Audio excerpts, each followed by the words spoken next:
Hello everyone, welcome to selection academy. आज का हमारा टॉपिक है consumer protection act 2019 which came into force with effect from 20 July 2020। तो same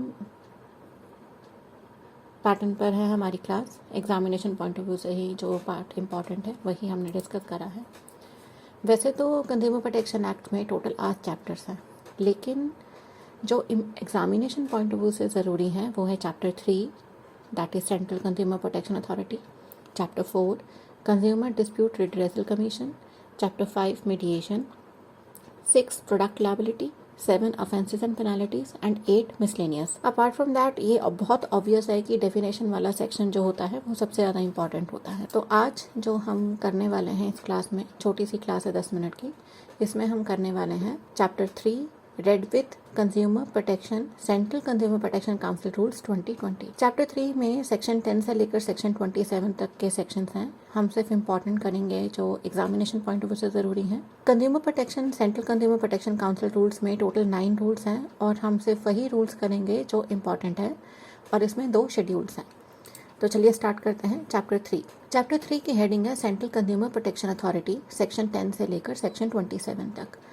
rule 3 of consumer protection, central consumer protection council rules 2020 ये कहता है कि इसकी जो कॉम्पोजिशन होगी, इसकी कॉम्पोजिशन में मैक्सिमम 36 मेंबर्स होंगे और इसका जो चेयरपर्सन होगा वो होगा minister in charge of consumer affairs in central government. इस पर्टिकुलर काउंसिल की जो टर्म है वो रूल 4 में बताई गई है, वो 3 साल के लिए होगी।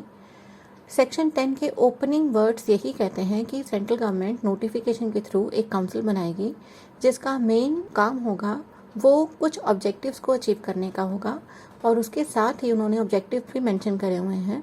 तो कौन कौन से ऑब्जेक्टिव्स हैं?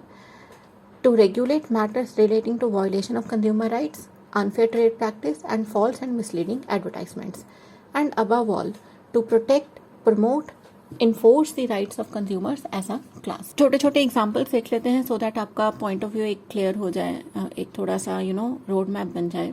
वायलेशन ऑफ कंज्यूमर राइट्स के एग्जांपल अगर हम देखें तो इसमें जैसे होता है कि एमआरपी से ज़्यादा पे कर रहे हैं, अब यहाँ किसी प्रोडक्ट पर एमआरपी ही नहीं लिखा हुआ, it is an example of violation of consumer rights. Unfair trade practice के एग्जांपल है, जैसे से कोई कॉलेज है जो कहता है कि मैं एफिलिएटेड हूँ बार काउंसिल ऑफ इंडिया से, और वो आपको लॉ की डिग्री दे देता है। जैसे आपने IIPM के बारे में सुना है, अरिंदम चौधरी का एक था, MBA करवाता था इंस्टीट्यूट, ये एफिलिएशन था कि हम यहाँ से क्रेडिट हैं, NACC का ये वाला स्टैंडर्ड है हमारा, वो सारी चीज़ें इसमें आती हैं। बहुत सारे लोग इस तरह से भी एजुकेशनल कोर्सेज कराते हैं वोकेशनल नेचर के कि आप करो ज्वाइन, हम आपको बाद में जॉब देंगे, और फिर बाद में वो बैकआउट कर जाते हैं। और स्क्रैच एंड विन का तो आप सबको पता ही होगा, scratch and win is unfair trade practice. इसमें बॉर्न ब्रेड की केस स्टडी आती है बेसिकली। मिसलीडिंग एडवर्टाइजमेंट्स या डिसेप्टिव एडवर्टाइजमेंट तो भरी पड़ी हैं टीवी पर। क्या आपके टूथपेस्ट में नमक है? तो अगर आप नहीं प्रूव कर पाते हैं या ये कैविटीज़ प्रिवेंट करता है, नहीं प्रूव कर पाते हैं, दैट इज़ फॉल्स स्टेटमेंट। अगर फेयर एंड लवली की जो ऐड आती है कि ये डार्क स्पॉट्स हटा देगी और आपको गोरा कर देगी, अगर आप इसे नहीं प्रूव कर पाते तो ये भी डिसेप्टिव एडवर्टाइजमेंट है। आपने देखा होगा कि कभी कभी प्रोडक्ट्स के जो बहुत क्रूशल इन्फॉर्मेशन होती है वो बिल्कुल उसके फुटनोट पर दी हुई होती है, बहुत छोटे से मतलब लेजिबल भी नहीं हो पाता उसे पढ़ना, और ये क्या है, ये भी अनफेयर ट्रेड प्रैक्टिस है। टूर ऑपरेटर, अगर आप कहीं चले जाएं वेकेशन पर और आपने टूर ऑपरेटर से कोई पैकेज ले लिया है तो आपको पता है वो फिर कभी भी वैसा नहीं होता जैसा आपको बताया जाता है। इसके अलावा जैसे you can say surf excel दाग निकाल देता है, that is also a false statement.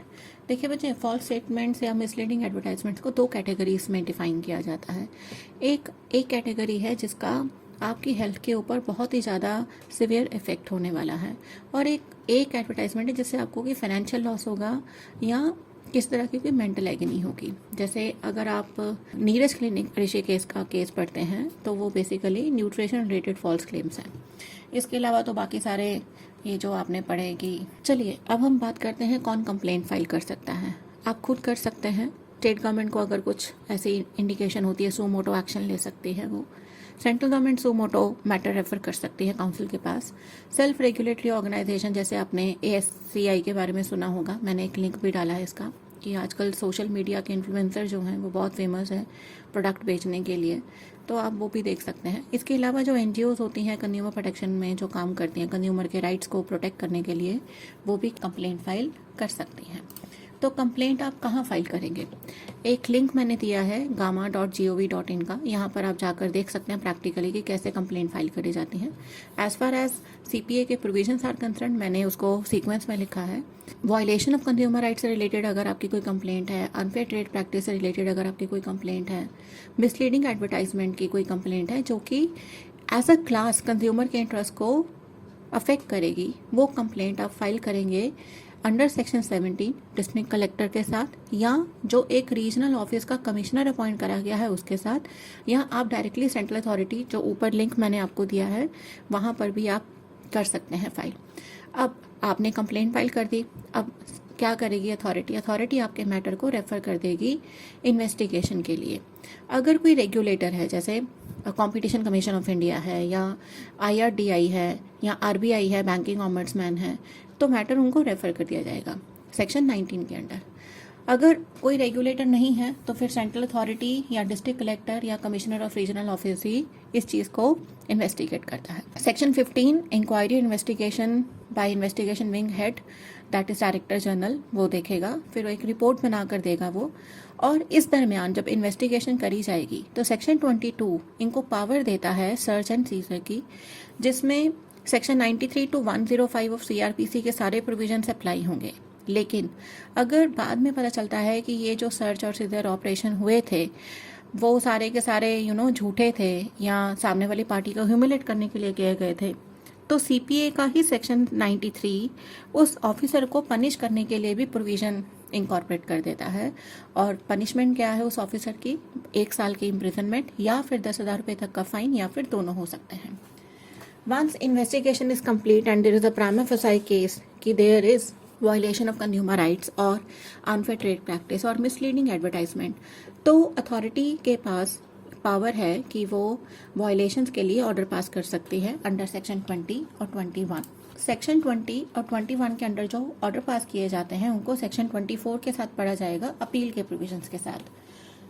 तो सेक्शन 20 ये कहता है कि अगर ये प्रूव हो जाता है, प्राइमा फेसाई ये एस्टैब्लिश हो जाता है और देयर इज कॉजेंट एविडेंस कि कंज्यूमर राइट्स का वायलेशन हो रहा है या अनफेयर ट्रेड प्रैक्टिस हो रही है, तो सेक्शन 20 के अंदर जो ऑर्डर पास किया जाएगा उसमें मैन्युफैक्चरर को इंस्ट्रक्शन दी जाएगी कि भाई या तो आप अपने गुड्स को रिकॉल कर लो, या आप प्राइस को रिएम्बर्स कर दो, या ये जो आपने अनफेयर ट्रेड प्रैक्टिस की जो एक प्रैक्टिस कंटिन्यू करी हुई है इतने लंबे टाइम से, इसको आप डिसकंटिन्यू कर दो। सेक्शन 21 स्पेसिफिकली बात करता है फॉल्स और मिसलीडिंग एडवर्टाइजमेंट्स के लिए। तो जब कभी भी फॉल्स और मिसलीडिंग एडवर्टाइजमेंट्स की इन्वेस्टिगेशन के बाद ये एस्टैब्लिश हो जाता है prima facie that there is misleading advertisement and there is cogent evidence, तो सेक्शन 21 के अंडर किसी भी ट्रेडर, मैन्युफैक्चरर, एंडोर्सर, एडवर्टाइजर और पब्लिशर के लिए ऑर्डर पास किया जाता है। क्या क्या ऑर्डर पास किए जा सकते हैं? नंबर 1 कि आप ये जो भी एडवर्टाइजमेंट है इसको डिसकंटिन्यू कर दो। अगर आपकी ये फर्स्ट टाइम ऑफेंस है तो आपको 10 लाख रुपए तक का जुर्माना लगाया जा सकता है, और अगर आपकी ये सब्सिक्वेंट ऑफेंस है और सब्सिक्वेंट कन्विक्शन है तो 50 लाख तक का आपके ऊपर जुर्माना पेनाल्टी लगाई जा सकती है। अगर अथॉरिटी को ये लगता है कि एंडोर्सर को प्रोहिबिट करना ज़रूरी है तो 1 साल का उसके ऊपर बैन भी लगाया जा सकता है, और अगर वो बार बार कर रहा है, सब्सिक्वेंटली भी यही काम कर रहा है, तो सब्सिक्वेंट कन्विक्शन पर उसके ऊपर 3 साल तक का बैन लगाया जा सकता है। अगर कोई मिसलीडिंग एडवर्टाइजमेंट पब्लिश होती हुई पता चल जाती है, पब्लिशर को भी फाइन लगाया जा सकता है 10 लाख रुपए तक का। अगर एंडोर्सर ये साबित कर देता है कि उसने प्रॉपर ड्यू डिलिजेंस करके ही एंडोर्समेंट करी थी, तो सेक्शन 21 सबसेक्शन 5 एंडोर्सर की लायबिलिटी वेव ऑफ कर देता है।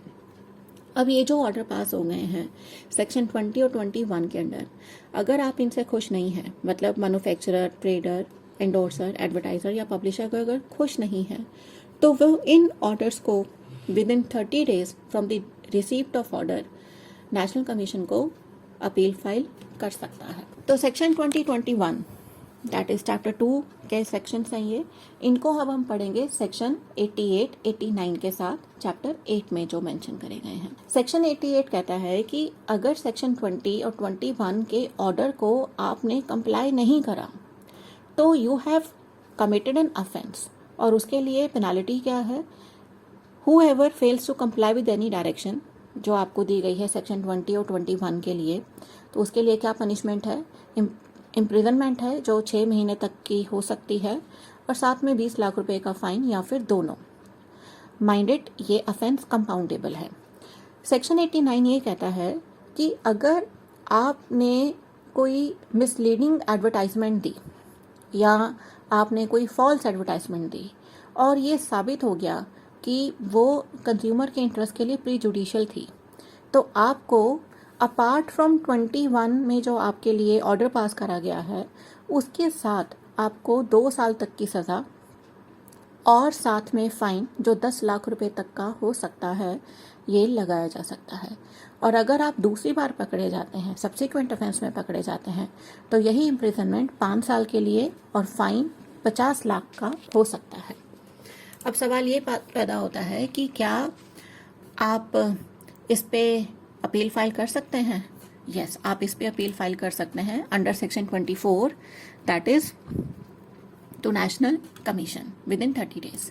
ठीक है, नेक्स्ट आता है आपका, देखिए अगर सेंट्रल अथॉरिटी को या जिस भी अथॉरिटी के साथ आपने कंप्लेंट फाइल करी है, कोई रेगुलेटर है, अगर उसको ऐसा लगता है कि ये मैटर कोर्ट में जाना चाहिए और कोर्ट ही डिसाइड करेगा इस मैटर को, तो अंडर सेक्शन 92 उनको एक क्रिमिनल कंप्लेंट फाइल करनी पड़ती है कोर्ट में, अगर कोर्ट इस चीज़ की कॉग्निजेंस लेना चाहता है। 88 और 89 की जो ऑफेंसेस आपने पढ़ी हैं, that is 88 is penalty for non compliance of direction of central authority under section 2021 and section 89 is punishment for false और मिसलीडिंग एडवर्टाइजमेंट। इस केस में अगर आपने कोर्ट में ट्रायल स्टार्ट करना है तो सेंट्रल अथॉरिटी या रेगुलेटर या जिस बंदे को ऑथराइज करा गया है वो बंदा एक रिटन कंप्लेंट फाइल करेगा कोर्ट में, तभी कोर्ट इस चीज़ की कॉग्निजेंस लेगा, और ये लिखा हुआ है सेक्शन 92 में। देखिए बच्चे, जो एंटरप्रेन्योर्स होते हैं उनको जेल में बेचकर क्या करेंगे आप, कोई फ़ायदा नहीं है। तो 90% हम लोगों का, मतलब सरकार का या लेजिस्लेचर का एक ही पॉइंट ऑफ व्यू होता है कि भाई फाइन वाइन देकर आप इसको सेटल कर। तो यस, कंपाउंडिंग ऑफेंसेस सेक्शन 96 में स्पेसिफिकली मेंशन करा गया है कि मैन्युफैक्चरर्स, एंडोर्सर या पब्लिशर या एडवर्टाइज़र के अगेंस्ट कोई ऑर्डर पास करा गया अंडर सेक्शन 2021, उसको कंपाउंड करवाया जा सकता है, जो पेनाल्टी आपके ऊपर लगाई गई है।